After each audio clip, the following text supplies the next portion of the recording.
के नेता गिरिराज सिंह ने समाजवादी पार्टी पर निशाना साधा है। उन्होंने कहा है कि वोट जिहाद का नारा समाजवादी पार्टी ने ही दिया था। बड़ी जानकारी आप तक पहुंचा दें, गिरिराज सिंह ने वोट जिहाद को लेकर बयान दिया। उन्होंने बयान देते हुए सपा पर निशाना साधा है और कहा है कि वोट जिहाद का नारा जो कि महाराष्ट्र के विधानसभा चुनावों में गूंजता हुआ नजर आ रहा है, वोट जिहाद का नारा और वोट जिहाद जो शब्द है ये अखिलेश यादव की पार्टी ने ही इसका नारा दिया था, यानी कि समाजवादी पार्टी ने ही इसका नारा दिया था। ये कहना है बीजेपी के नेता गिरिराज सिंह का। ये वोट जिहाद कौन किया? ये वोट जिहाद अखिलेश यादव के पार्टी के नेत्री ने वोट जिहाद का नारा दिया। आज कांग्रेस की ओर से, आज मौलवी की ओर से वोट जिहाद के नारे तो दिए जा रहे हैं, तो मैं भारत के धर्मगुरु भी अब आवाज दे रहे हैं, उनकी बातों को भी सुनना चाहिए। और देश के अंदर अब समय आ गया है कि सबको एक रहना। तो समाजवादी पार्टी की जिस तरह की राजनीति इस वक्त देखने को मिल रही है, पोलराइजेशन की राजनीति, तुष्टीकरण की राजनीति, और जिस तरीके से सपा वोटिंग से पहले बार बार अलग अलग तरीके से तुष्टीकरण का राग अलापती हुई नजर आ रही है, उससे कहीं ना कहीं ये लग रहा है कि क्या समाजवादी पार्टी को ये लग रहा है कि तुष्टीकरण की राजनीति कर कर वो आगे बढ़ जाएगी या चुनाव जीत जाएगी। हालांकि जिस तरीके की राजनीति, जिस तरीके की सियासी रोटियां सपा सेकती हुई नजर आ रही है, इसको लेकर बीजेपी बार बार हमलावर है और बार बार सपा को घेरने की कोशिश में है। यही एक बड़ी वजह है कि एक के बाद एक जो बयानबाजी है, एक के बाद एक जो प्रतिक्रियाएं हैं वो सामने आ रही हैं। बीजेपी के नेता, दिग्गज नेता गिरिराज सिंह ने अब बयान दिया है, समाजवादी पार्टी को लेकर निशाना साधा है। उन्होंने कहा है कि वोट जिहाद का जो नारा दिया जा रहा है वो समाजवादी पार्टी की तरफ से ही दिया गया है। सत्यप्रकाश मुंबई से हमारे संवाददाता हमारे साथ जुड़ चुके हैं, सीधे सत्यप्रकाश का रुख करेंगे। सत्यप्रकाश, वोट जिहाद का नारा बहुत तेजी के साथ सुनाई दे रहा है महाराष्ट्र के विधानसभा चुनाव में, लेकिन इस नारे की उपज कहां से हुई, इसको लेकर भी सियासत हो रही है एक दूसरे पर। देखिए, जिस तरह से महाराष्ट्र विधानसभा प्रचार में कहीं कहीं वोट जिहाद का बड़ा मुद्दा था, पैन कार्ड जिहाद, पैसा जिहाद, और जिस तरह से एक समुदाय के लोग, एक संगठन के लोग, जिस तरह से मौलाना लोग काफ़ी आए और साफ तौर से कहीं कहीं महाविकास अघाड़ी को उन्होंने वोट देने का समर्थन किया गया। चाहे उल्मा बोर्ड की बात करें, चाहे महाराष्ट्र मुस्लिम संघ की बात करें, चाहे all India personal law board की बात करें, सभी लोगों ने खुलेआम प्रेस कॉन्फ्रेंस किया। प्रेस कॉन्फ्रेंस करके महाविकास अघाड़ी को जिताने की बात कही और यहां तक के कहा गया कि अगर जो महाविकास अघाड़ी को वोट नहीं देगा, मुस्लिम समुदाय को समाज से बाइकआउट कर दिया जाएगा। लेकिन जिस तरह से अबू आजमी का सामने वीडियो आया, कहीं न कहीं वो भी साफ है कि लगातार एक समुदाय को खींचने के लिए कोशिश किया जा रहा है। महाराष्ट्र विधानसभा चुनाव प्रचार के दौरान ये साफ तौर से देखने को मिला है कि धर्म युद्ध का नाम दिया गया जहां बीजेपी की तरफ से, क्योंकि जिस तरह से लगातार अलग अलग मुस्लिम संगठन सामने आए और महाविकास अघाड़ी को समर्थन देने की बात कही, उसके बाद कहीं के बीजेपी और महायुति इसको धर्म युद्ध कहा कि जिस तरह से कहीं के वोट जिहाद चल रहा महाराष्ट्र में, इस महाराष्ट्र विधानसभा में जनता वोटिंग से पहले तुष्टीकरण का राग है क्या, ये एक बड़ा सवाल है। सत्यप्रकाश, आपका बहुत शुक्रिया हमारे साथ जुड़ने के लिए। इसी बीच अपने दर्शकों को बता दें,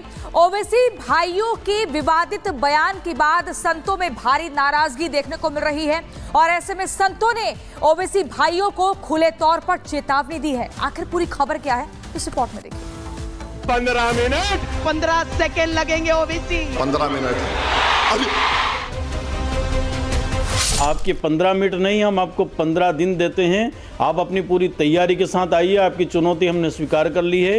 ओवैसी ब्रदर्स की 15 मिनट की चुनौती को संतों ने स्वीकार कर लिया है और दो हाथ करने के लिए मैदान में उतरने को बुलाया है, क्योंकि पिछले 12 साल से 15 मिनट की रट लगाने वाले ओवैसी ब्रदर्स अब तक इससे बाज नहीं आ पाए हैं। तो संत आग बबूला हो गए, हथियारों के साथ 15 मिनट के चैलेंज के जवाब में क्या क्या नहीं कहा।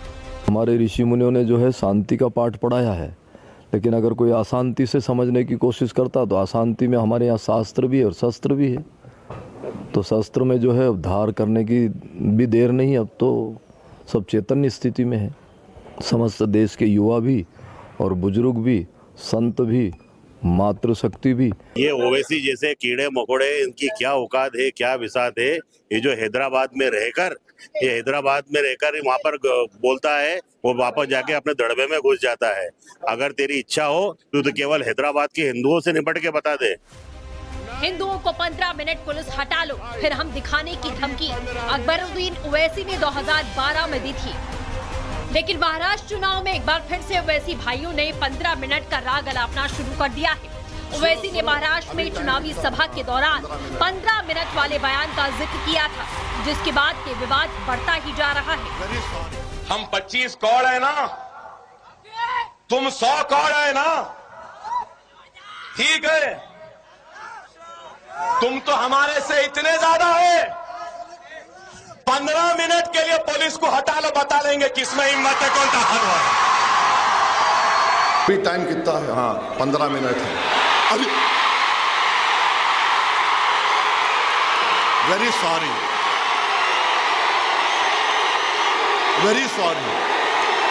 9:45 देखो 9:45 9:45 कैंपेनिंग का टाइम 10 बजे, अभी 15 मिनट बाकी है। ओवैसी का इशारे में धमकी देना क्या हिंदुओं को समझ में नहीं आया, जो वो चुनावी मंच से महाराष्ट्र में 15 मिनट बोलकर सॉरी कहते रहेंगे और हिंदू कुछ नहीं कहेंगे। तो अब संतों ने ओवैसी को 15 दिन दे दिए हैं, तो क्या संतों की चुनौती कबूल है ओवैसी? आपके 15 मिनट नहीं, हम आपको 15 दिन देते हैं। आप अपनी पूरी तैयारी के साथ आइए, आपकी चुनौती हमने स्वीकार कर ली है।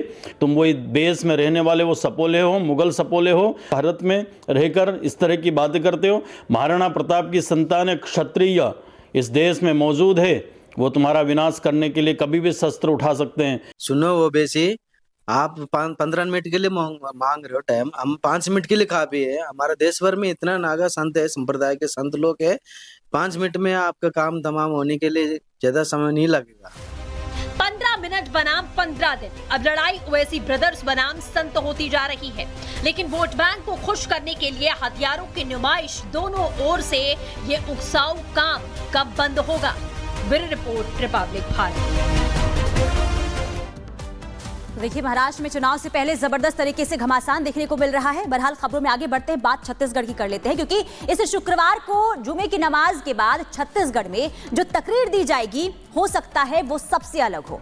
दरअसल अब तकरीर के लिए अब वक्फ बोर्ड के साथ यानी कि मंजूरी लेनी होगी पहले वक्फ बोर्ड से, और ये आदेश वक्फ बोर्ड ने छत्तीसगढ़ के मस्जिदों के लिए जारी किया है। अब ये आदेश क्यों जारी किया गया है और अब इस आदेश को लेकर आखिर नया बखेड़ा क्यों शुरू हो गया है, रिपोर्ट के जरिए आपको दिखाते हैं।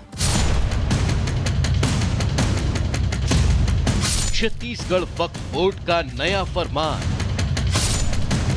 छत्तीसगढ़ में तकरीर पर जारी तकरार, वक्फ का नया आदेश, कट्टरपंथियों को क्या संदेश?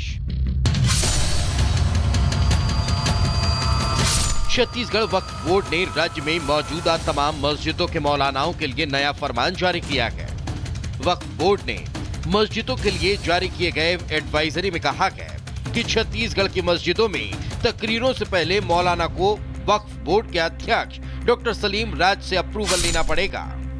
व्हाट्सएप ग्रुप बनवाया है कि मुतल्ली जो भी बयान देना है पहले हमको बयान भेजे छत्तीसगढ़